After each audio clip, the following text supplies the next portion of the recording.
In case you didn't watch the PWND gravity clip, the Physics with Neat Details or PWND game is on the Imagination Stations in the Science and Engineering building at UCCS, and it's designed to teach middle school students about physics topics. This particular clip looks at laser and light reflection.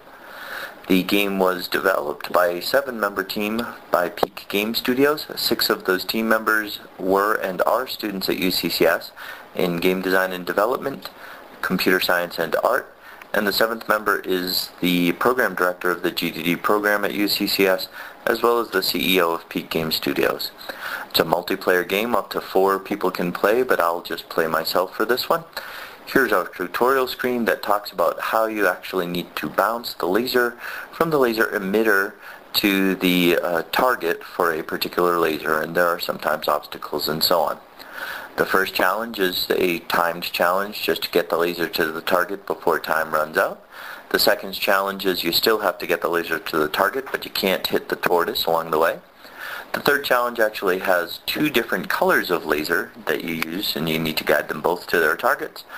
And the last challenge is that you need to actually bounce the laser off a stationary mirror at least once before you get to the target. But I'm going to play the Avoid the Tortoise.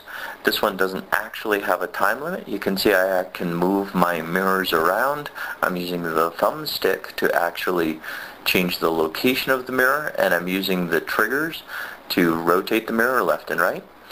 And just as in the Planet game, I can change which mirror I'm controlling by pressing the appropriate Xbox 360 button.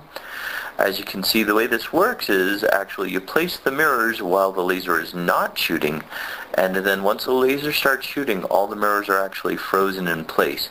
And we do it this way because it's actually way too easy to just have the laser fire all the time and guide the laser to the target. So people actually have to think a little bit ahead before making their move, and of course I'm avoiding the tortoise, and I win. So that's one example of how the laser and light reflection part of the PWND game works. And we'll just kill this clip so that we can go take a look at other clips, but of course we have the mandatory credit screen at the end.